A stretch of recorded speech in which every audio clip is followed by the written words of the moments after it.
Hi hello I am Lakshmi here. ഞാൻ ആസിഫ് അലിയുടെ movie കാണാൻ പോയി. അപ്പോൾ ആ മൂവിയെക്കുറിച്ചിട്ടാണ് 2-3 വാക്കുകൾ. ആ മൂവിയെക്കുറിച്ചിട്ട് എനിക്ക് തോന്നിയ കുറച്ച് കാര്യങ്ങളാണ്. ആസിഫ് അലിയുടെ കിഷ്കിന്ദ കണ്ടോ എന്ന് പറഞ്ഞ മൂവിയാണ് ഞാൻ കണ്ടത്. അപ്പോൾ അതിൻ്റെ എല്ലാം തന്നെ നോക്കിയിട്ട് എനിക്ക് പേര് പെട്ടെന്ന് മറന്നു പോയിട്ട്, പുതിയ ആളാണെന്ന് തോന്നുന്നു ഇദ്ദേഹം. ദിൻജിത്ത് ഡയറക്ടർ, അതുപോലെ തന്നെ പ്രൊഡ്യൂസർ ജോബി ജോർജ്. ആദ്യം അവരെക്കുറിച്ച് തന്നെ പറയാം. ദിൻജിത്ത് എന്ന് പറഞ്ഞ ഒരു ഡയറക്ടറാണിത് സംവിധാനം ചെയ്തേക്കുന്നത്. അദ്ദേഹത്തിന് എനിക്ക് ഏറ്റവും പ്രത്യേകതയായിട്ട് എടുത്ത് തോന്നിയിരിക്കുന്നത് ഓരോ ഷോട്ടുകളും ഫ്രെയിം ബൈ ഫ്രെയിം ആയിട്ട് നമ്മുടെ മനസ്സിൽ തന്നെ ഇങ്ങനെ തങ്ങി നിൽക്കുന്ന ഷോട്ടുകളായിട്ട് എനിക്ക് തോന്നി. പിന്നെ അതുപോലെ തന്നെ അതിൻ്റെ പിക്ചറൈസേഷൻ ഒട്ടും തന്നെ പറയാതിരിക്കാൻ പറ്റത്തില്ല. കാരണം അതിനകത്ത് ഇങ്ങനെ ഓരോരോ സിറ്റുവേഷനും അനുസരിച്ചിട്ടുള്ള ആ പിക്ചറൈസേഷൻ നമ്മുടെ മനസ്സിൽ ഇങ്ങനെ തങ്ങി നിൽക്കും. അത്ര ഭയങ്കര നന്നായിട്ടാണ് അതിൻ്റെ പിക്ചറൈസേഷൻ നടന്നിരിക്കുന്നത്.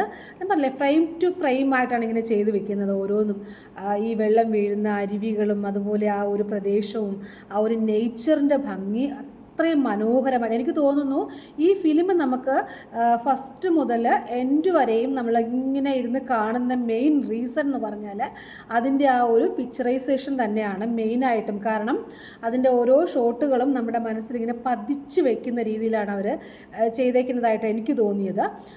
ബ്യൂട്ടിഫുള്ളായിട്ട് നേച്ചറിൻ്റെ ആ ഒരു ബ്യൂട്ടി ഒട്ടും തന്നെ കളങ്കപ്പെടുത്താതെ അത്രയും ഭംഗിയിൽ അത് എടുത്തിട്ടുണ്ട്. എല്ലാ ഷോട്ടുകളും അത്രയും ബ്യൂട്ടിഫുള്ളാണ്. പിന്നെ അതിനകത്ത് അഭിനയിച്ചിരിക്കുന്ന നമ്മുടെ ആസിഫ് അലി, അതുപോലെ തന്നെ വിജയരാഘവൻ, പറഞ്ഞറിയിക്കാൻ പറ്റത്തില്ല. അതൊക്കെ മുന്നേ പ്രൂവ് ചെയ്ത ആക്ടേഴ്സാണ് അവരൊക്കെ. എന്നാലും ഒട്ടും പറയാതിരിക്കാൻ നിവർത്തിയില്ല. അത്രയും ഗംഭീരമായിട്ട് വിജയരാഘവൻ അദ്ദേഹത്തിൻ്റെ ആ ഒരു ഇത് ചെയ്തിട്ടുണ്ട്, ക്യാരക്ടർ.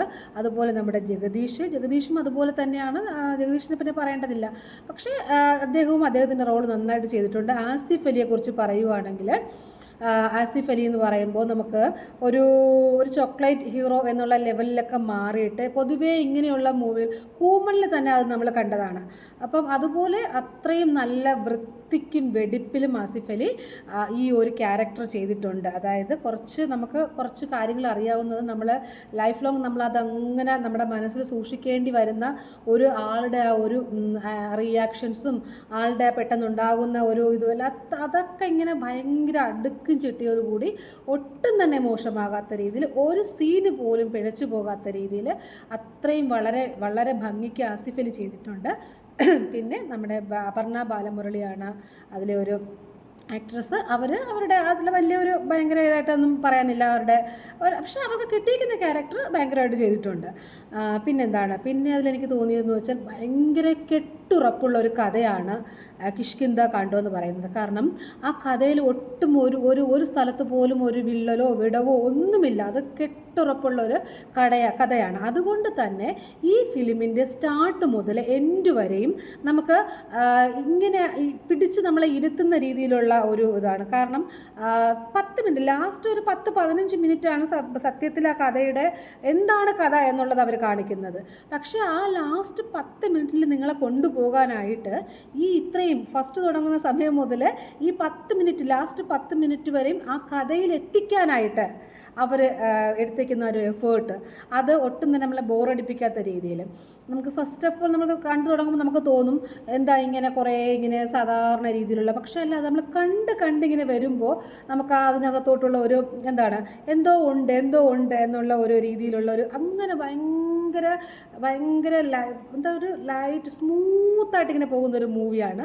പക്ഷെ അതിനുള്ളിൽ എന്തോ ഉണ്ട്, അങ്ങനെ ഒരു ഭയങ്കര നമുക്ക് ഇങ്ങനെ എന്തെങ്കിലും സത്യം പറഞ്ഞാൽ പറഞ്ഞറിയിക്കാൻ പറ്റത്തില്ല കേട്ടോ. അങ്ങനെ ഒരു മൂവിയായിട്ട് എനിക്ക് തോന്നി കിഷ്കിന്ദ കണ്ടം. ആസിഫ് അലിയുടെ അഭിനയം നമുക്ക് ഇതിൽ അത്രയും മികച്ചതായിട്ട് തന്നെ തോന്നി. പിന്നെ ഈ ഒരു ഫിലിം ഇവരെയൊക്കെ വെച്ചിട്ട് ഇങ്ങനെ ചെയ്യാനുള്ള ഒരു ധൈര്യം കാണിച്ചതിൻ്റെ പ്രൊഡ്യൂസർ ജോബി ജോർജിന് ഫസ്റ്റ് ഓഫ് ഓൾ തന്നെ അദ്ദേഹത്തിനോട് ഒരുപാട് നന്ദി പറയുന്നു. കാര്യം ആ ഒരു പ്രൊഡ്യൂസറിന് നമ്മൾ അത്രയും വില കൊടുക്കണം. കാരണം എന്തെന്ന് പറഞ്ഞാൽ പ്രൊഡ്യൂസർ ഇല്ലെങ്കിൽ പിന്നെ ഫിലിം ഇല്ലല്ലോ. അപ്പം ഇവരെയൊക്കെ വെച്ചിട്ട് ഇങ്ങനെ ഒരു മൂവി ഇങ്ങനെ സക്സസ് ആകുമോ എന്നുള്ള ഒരു ഇതിൽ മാറി നിൽക്കാതെ അദ്ദേഹത്തിനും അത്രയും മാത്രം അതിനകത്ത് പ്രയോറിറ്റി ഉണ്ട്. അപ്പോൾ അദ്ദേഹം അത് നിർമ്മിച്ചതിന് അദ്ദേഹത്തിനും ഒരു വലിയ ക്ലാപ്പ് തന്നെ നമ്മൾ കൊടുക്കണം, ഇത്രയും നല്ല മൂവി നമുക്ക് സമ്മാനിച്ചതിന്. അതുപോലെ തന്നെ ഇതിൻ്റെ ഡയറക്ടർ ദിൻജിത്ത് എനിക്ക് അദ്ദേഹത്തിൻ്റെ മൂവി മുന്നേ ഒന്നും അറിയില്ല. പക്ഷേ എന്തായാലും അദ്ദേഹം ഈ ഒരു മൂവി ഒക്കെ ആയിട്ട് ചെയ്തിട്ടുണ്ട്. അപ്പോൾ ഇതുപോലുള്ള ഡയറക്ടേഴ്സും ഇതുപോലുള്ള പ്രൊഡ്യൂസേഴ്സും അതുപോലെ തന്നെ നല്ല നല്ല ആക്ടേഴ്സും ഒക്കെ മലയാള സിനിമയിൽ ഇനിയും ഉണ്ടായിട്ട് ഇതുപോലുള്ള നല്ല ഇപ്പോഴുള്ള ഒരുപാട് ഈ പുതിയ ആൾക്കാർ വരുന്ന ആൾക്കാർ നല്ല കെട്ടുറപ്പുള്ള കഥകളും കൊണ്ടാണ് വരുന്നത്. അതുകൊണ്ട് തന്നെ മലയാള സിനിമ നല്ല അതിൻ്റെ ഉയരങ്ങളിലോട്ട് പൊയ്ക്കൊണ്ടിരിക്കുന്നതായിട്ട് തന്നെ നമുക്ക് തോന്നുന്നുണ്ട്. അപ്പോൾ എല്ലാവിധ ആശംസകളും ഈ ഒരു ടീമിന്. ഫിലിം നന്നായിട്ട് നല്ല ഉഗ്രം ഫിലിമാണ്.